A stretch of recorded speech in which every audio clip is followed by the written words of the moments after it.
সুপ্রিয় দর্শক, আসসালামু আলাইকুম। অনুসন্ধানী টাইম চ্যানেলে যুক্ত হওয়ার জন্য আপনাকে অসংখ্য ধন্যবাদ। জানিয়ে দিচ্ছি আমাদের হাতে থাকা সর্বশেষ আপডেট। আর বরাবরের মতো সর্বশেষ আপডেট জানাতে আপনাদের পাশে আমি সাইমন সুজন। ডক্টর ইউনুসের আরেকটি মাস্টার স্ট্রোক। জাপানের অত্যাধুনিক যুদ্ধাস্ত্র পাচ্ছে বাংলাদেশ। গেল ১.৫ দশকে যুগের সাথে তাল মিলিয়ে বাংলাদেশের সামরিক বাহিনীর আধুনিকায়ন কিংবা সামরিক সক্ষমতা তেমন একটা বাড়ানোর উদ্যোগ নেওয়া হয়নি। তবে ডক্টর ইউনুসের অন্তর্বর্তী সরকার গঠনের পর একের পর এক যুগান্তকারী বেশ কিছু সিদ্ধান্তে বদলে যাচ্ছে বাংলাদেশের সামরিক বাহিনীর চিত্র। নতুন করে যুদ্ধবিমান কেনা থেকে শুরু করে অত্যাধুনিক যুদ্ধাস্ত্র কেনার চুক্তি করছে সরকার। এবার আরেকটি ঐতিহাসিক চুক্তি স্বাক্ষর হয়েছে জাপানের সাথে। ঢাকা সেনাবাসে সশস্ত্র বাহিনী বিভাগের সার্বিক তত্ত্বাবধানে বাংলাদেশ সরকার ও জাপান সরকারের মধ্যে এই প্রতিরক্ষা সরঞ্জাম ও প্রযুক্তি হস্তান্তর সম্পর্কিত চুক্তিটি স্বাক্ষর হয়েছে। আন্তর্জাতিক কূটনীতির মঞ্চে বাংলাদেশ এক নতুন এবং গুরুত্বপূর্ণ পদক্ষেপ নিতে চলেছে এই প্রতিরক্ষা চুক্তির মাধ্যমে। এই পদক্ষেপের কেন্দ্রবিন্দুতে আছে এশিয়ার অন্যতম অর্থনৈতিক ও প্রযুক্তিগত শক্তি জাপান। প্রিয় দর্শক, কি থাকছে এই চুক্তিতে? কেন জাপান এখন সামরিক সরঞ্জাম ও প্রযুক্তি হস্তান্তরে এত আগ্রহী? আর সবচেয়ে গুরুত্বপূর্ণ, এই চুক্তি সই হলে বাংলাদেশ কি লাভ পাবে? আজ আমরা এই কৌশলগত অংশীদারিত্বের গভীরে যাব। দেখব কিভাবে এই চুক্তি বাংলাদেশের প্রতিরক্ষা সক্ষমতা বৃদ্ধি করবে, সাইবার নিরাপত্তা জোরদার কিংবা আন্তর্জাতিক সামরিক কূটনীতিতে নতুন দিগন্ত উন্মোচন করতে পারে। প্রিয় দর্শক, চলুন শুরু করি। তার আগে আন্তরিক অনুরোধ আমাদের চ্যানেলটি সাবস্ক্রাইব করার। এই প্রতিরক্ষা চুক্তির প্রসঙ্গ হঠাৎ করে আসেনি। গেল মে মাসে অন্তর্বর্তী সরকারের প্রধান উপদেষ্টা অধ্যাপক ডক্টর মোহাম্মদ ইউনুস যখন জাপান সফর করেন, তখন জাপানের প্রধানমন্ত্রী শিঘোরি ইশিবার সাথে আনুষ্ঠানিক বৈঠকে এই চুক্তি নিয়ে একটি আলোচনা হয়। উভয় পক্ষ তখনই নীতিগতভাবে এই চুক্তিতে সম্মতি জানিয়েছেন। জাপানের জন্য এই চুক্তি কেন গুরুত্বপূর্ণ?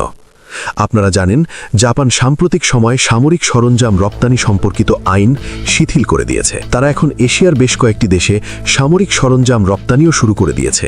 বাংলাদেশের মতো কৌশলগতভাবে অত্যন্ত গুরুত্বপূর্ণ একটি দেশের সামরিক সরঞ্জাম ও প্রযুক্তি সরবরাহ তাদের আঞ্চলিক প্রভাব বাড়াতে সহায়ক হবে, এটি নিঃসন্দেহে বলা যায়। এই চুক্তিটির নাম দেয়া হয়েছে সমরাস্ত্র ও প্রতিরক্ষা প্রযুক্তি বিনিময় চুক্তি। এটি জাপানের প্রতিরক্ষা নীতি অনুসরণ করে তৈরি করা হয়েছে এবং এর মূল উপাদানগুলো খুবই স্পষ্ট। প্রধান উপদেষ্টার কার্যালয়ের সশস্ত্র বাহিনী বিভাগের principal staff officer lieutenant general SM Kamrul Hasan, বাংলাদেশে নিযুক্ত জাপানের রাষ্ট্রদূত সাইদা সিনিচি নিজ নিজ দেশের পক্ষে এই চুক্তিতে স্বাক্ষর করেছেন এবং এরই মধ্যে এই চুক্তিটি কার্যকর হয়েছে। জাপানের পররাষ্ট্র মন্ত্রণালয় জানিয়েছে, এই চুক্তিটি বাংলাদেশ ও জাপান সরকারের মধ্যে প্রতিরক্ষা সরঞ্জাম ও প্রযুক্তি হস্তান্তরের বিষয়ে একটা সুনির্দিষ্ট আইনি কাঠামো তৈরি করবে। এর মাধ্যমে আন্তর্জাতিক শান্তি ও নিরাপত্তা রক্ষা সহ যৌথভাবে নির্ধারিত বিভিন্ন প্রকল্প বাস্তবায়ন করা অত্যন্ত সহজ হবে। প্রথমত, প্রতিরক্ষা সরঞ্জাম হস্তান্তর। এর মাধ্যমে বাংলাদেশ নৌটহলযান, নজরদারির ব্যবস্থা, যোগাযোগ সরঞ্জাম বা মূলত অপ্রাণঘাতী সামরিক প্রযুক্তি সরাসরি জাপানের কাছ থেকে পেতে পারবে। দ্বিতীয়ত, যৌথ গবেষণা ও প্রযুক্তি বিনিময়। এই চুক্তির সবচেয়ে গুরুত্বপূর্ণ দিক হল এটি। এর ফলে সাইবার নিরাপত্তা, উপকূলীয় নজরদারি এবং স্যাটেলাইট প্রযুক্তির মতো অত্যন্ত আধুনিক বিষয়ে যৌথ গবেষণা ও প্রযুক্তি হস্তান্তরের পথ সুগম হবে। তৃতীয়ত, কঠোর নিয়ন্ত্রণ ব্যবস্থা। এই চুক্তিতে স্পষ্ট শর্ত থাকবে, এই সরঞ্জাম বা প্রযুক্তি তৃতীয় কোনো দেশে হস্তান্তর করা যাবে না এবং এর মাধ্যমে একটি নির্দিষ্ট সীমার মধ্যে সীমাবদ্ধ রাখতে হবে। অর্থাৎ সামরিক প্রযুক্তির ক্ষেত্রে কঠোর আন্তর্জাতিক মান বজায় রাখা হবে। প্রিয় দর্শক, এবার আসা যাক মূল প্রশ্নে। এই চুক্তি বাংলাদেশ ঠিক কি লাভ পাবে? লাভগুলো সুদূরপ্রসারী এবং বহুমুখী। প্রথমত, এটি বাংলাদেশের প্রতিরক্ষা সক্ষমতা বৃদ্ধিতে সরাসরি সাহায্য করবে। নিরাপত্তা বিশ্লেষকরা মনে করেন, এই চুক্তির মাধ্যমে বাংলাদেশ কেবল সমরাশ্রয় নয়, বরং অত্যাধুনিক প্রতিরক্ষা বিষয়ক প্রযুক্তিও হাতে পাবে। এটি আমাদের সশস্ত্র বাহিনীর জন্য অত্যন্ত ইতিবাচক। দ্বিতীয়ত, আধুনিক প্রযুক্তি ও বিশেষ সক্ষমতা অর্জন করতে পারবে। মনে রাখবেন, পূর্বে যখন জাপানের কাছ থেকে সামরিক সরঞ্জাম কেনার আলোচনা হয়েছিল, তখন বাংলাদেশ আর্থিক সংকটের কথা জানিয়েছিল। সেই সময় জাপান আশ্বাস দিয়েছিল যে প্রয়োজনে বিশেষ সহায়তার মাধ্যমে সমরাস্ত্র বিক্রির বিষয়টি বিবেচনা করা হবে। আর সবচেয়ে গুরুত্বপূর্ণ হল, নিরাপত্তা বিশ্লেষক মেজর জেনারেল অবসরপ্রাপ্ত আহনে মুনিরুজ্জামানের মতে, যেহেতু এই চুক্তিতে বাধ্যবাধকতামূলক কোনো কঠোর শর্ত নেই, তাই এটি আমাদের জন্য অত্যন্ত সহায়ক হবে। তবে এই কৌশলগত পদক্ষেপে একটি চ্যালেঞ্জও কিন্তু আছে। এর ফলে সাইবার নিরাপত্তা, উপকূলীয় নজরদারি এবং স্যাটেলাইট প্রযুক্তির মতো অত্যন্ত আধুনিক বিষয়ে যৌথ গবেষণা ও প্রযুক্তি হস্তান্তরের পথ সুগম হবে। তৃতীয়ত, কঠোর নিয়ন্ত্রণ ব্যবস্থা। এই চুক্তিতে স্পষ্ট শর্ত থাকবে, এই সরঞ্জাম বা প্রযুক্তি তৃতীয় কোনো দেশে হস্তান্তর করা যাবে না এবং এর মাধ্যমে একটি নির্দিষ্ট সীমার মধ্যে সীমাবদ্ধ রাখতে হবে। অর্থাৎ সামরিক প্রযুক্তির ক্ষেত্রে কঠোর আন্তর্জাতিক মান বজায় রাখা হবে। প্রিয় দর্শক, এবার আসা যাক মূল প্রশ্নে। এই চুক্তি বাংলাদেশ ঠিক কি লাভ পাবে? তারা এখন এশিয়ার বেশ কয়েকটি দেশে সামরিক সরঞ্জাম রপ্তানিও শুরু করে দিয়েছে। বাংলাদেশের মতো কৌশলগতভাবে অত্যন্ত গুরুত্বপূর্ণ একটি দেশের সামরিক সরঞ্জাম ও প্রযুক্তি সরবরাহ তাদের আঞ্চলিক প্রভাব বাড়াতে সহায়ক হবে, এটি নিঃসন্দেহে বলা যায়। এই চুক্তিটির নাম দেয়া হয়েছে সমরাস্ত্র ও প্রতিরক্ষা প্রযুক্তি বিনিময় চুক্তি।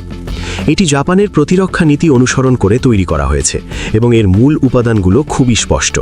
ঢাকা সেনাবাসী সশস্ত্র বাহিনী বিভাগের সার্বিক তত্ত্বাবধানে বাংলাদেশ সরকার এবং জাপান সরকারের মধ্যে এই প্রতিরক্ষা সরঞ্জাম ও প্রযুক্তি হস্তান্তর সম্পর্কিত চুক্তিটি স্বাক্ষর হয়েছে। আন্তর্জাতিক কূটনীতির মঞ্চে বাংলাদেশ এক নতুন এবং গুরুত্বপূর্ণ পদক্ষেপ নিতে চলেছে এই প্রতিরক্ষা চুক্তির মাধ্যমে। এই পদক্ষেপের কেন্দ্রবিন্দুতে আছে এশিয়ার অন্যতম অর্থনৈতিক ও প্রযুক্তিগত শক্তি জাপান। কূটনৈতিক সূত্রগুলো বলছে, এই চুক্তির মাধ্যমে বাংলাদেশ সামুদ্রিক ও সাইবার নিরাপত্তায় বিশেষ সক্ষমতা অর্জন করতে পারবে। আধুনিক প্রযুক্তির ব্যবহারে সামুদ্রিকভাবে দেশের নিরাপত্তা ব্যবস্থার মান বাড়বে। যেমন উপকূলীয় নজরদারি ও সামুদ্রিক নিরাপত্তা, নৌ টহলযান, পাওয়ার এবং নজরদারি প্রযুক্তির মাধ্যমে আমাদের সুবিশাল সমুদ্রসীমা রক্ষা করা আরও সহজ হবে।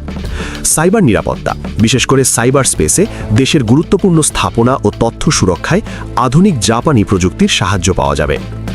তৃতীয়টি যদি বলতে পারি, আর্থিক সুবিধা পাওয়া যাবে। মনে রাখবেন, পূর্বে যখন জাপানের কাছ থেকে সামরিক সরঞ্জাম কেনার আলোচনা হয়েছিল, তখন বাংলাদেশ আর্থিক সংকটের কথা জানিয়েছিল। সেই সময় জাপান আশ্বাস দিয়েছিল যে প্রয়োজনে বিশেষ সহায়তার মাধ্যমে সমরাস্ত্র বিক্রির বিষয়টি বিবেচনা করা হবে। আর সবচেয়ে গুরুত্বপূর্ণ হল, নিরাপত্তা বিশ্লেষক মেজর জেনারেল অবসরপ্রাপ্ত আনো মনিরুজ্জামানের মতে, যেহেতু এই চুক্তিতে বাধ্যবাধকতামূলক কোনো কঠোর শর্ত নেই, তাই এটি আমাদের জন্য অত্যন্ত সহায়ক হবে। তবে এই কৌশলগত পদক্ষেপে একটি চ্যালেঞ্জও কিন্তু আছে। আপনারা জানেন, বাংলাদেশ দীর্ঘদিন ধরে সামরিক সহযোগিতার ক্ষেত্রে চীনের সাথে নিবিড় সম্পর্ক বজায় রেখে চলেছে। সামরিক সরঞ্জাম সংগ্রহের ক্ষেত্রে চীন আমাদের অন্যতম প্রধান অংশীদার। জাপানের সাথে এই কৌশলগত অংশীদারিত্বের পথে অগ্রসর যদি হই, চীনের কিছুটা অস্বস্তিও তৈরি হতে পারে। কূটনৈতিক সূত্রগুলো সতর্ক করে বলেছে, ঢাকাকে এখন বড় শক্তিগুলোর মধ্যে ভারসাম্য রক্ষা করে এগোতে হবে। এটি বাংলাদেশের পররাষ্ট্রনীতির জন্য একটি সূক্ষ্ম চ্যালেঞ্জ। একদিকে যেমন নতুন কৌশলগত বন্ধুত্বের সুবিধা নিতে হবে, তেমনি দীর্ঘদিনের বিশ্বস্ত অংশীদারদের সাথেও সুসম্পর্ক বজায় রাখতে হবে। জাপান কিন্তু এই ধরনের চুক্তি শুধু বাংলাদেশের সাথেই করছে না। ভারত, সিঙ্গাপুর, ভিয়েতনাম, ফিলিপাইন এবং মঙ্গোলিয়ার মতো এশিয়ার বেশ কয়েকটি দেশের সাথে তারা এরই মধ্যে এই সমরাস্ত্র ও প্রতিরক্ষা প্রযুক্তি বিনিময় চুক্তি সই করেছে। সব মিলিয়ে জাপানের সাথে এই বিশেষায়িত প্রতিরক্ষা চুক্তি বাংলাদেশের জন্য একটি উইন-উইন পরিস্থিতি তৈরি করতে পারে। এটি কেবল সামরিক সক্ষমতা বাড়াবে না, বরং আমাদের প্রযুক্তিগত জ্ঞানকে আরও সমৃদ্ধ করবে এবং আন্তর্জাতিক নিরাপত্তা ব্যবস্থায় বাংলাদেশের অবস্থানকে আরও শক্তিশালী করবে। বাংলাদেশের প্রতিরক্ষা চুক্তি এখন আর কেবল অস্ত্র কেনাবেচার মধ্যে সীমাবদ্ধই নেই। এটি কূটনৈতিক ভারসাম্য, প্রযুক্তি হস্তান্তর এবং ভবিষ্যৎ নিরাপত্তা কৌশলের অংশ হয়ে দাঁড়িয়েছে। চীনের সাথে পুরনো সম্পর্ক বজায় রেখেও জাপানের মতো উন্নত প্রযুক্তি সম্পন্ন দেশের সাথে হাত মেলানো বাংলাদেশের জন্য এক ধরনের কৌশলগত মাইল ফলক হতে পারে। প্রিয় দর্শক, আপনাদের কি মতামত? জাপানের সাথে এই চুক্তি কি বাংলাদেশের জন্য একটি সঠিক কৌশলগত পদক্ষেপ? নিশ্চয়ই কমেন্টে জানাতে ভুলবেন না। আজ এ পর্যন্তই শেষ করছি। ভালো থাকুন, সুস্থ থাকুন, আর আন্তরিক অনুরোধ রইল আমাদের চ্যানেলটি সাবস্ক্রাইব করার।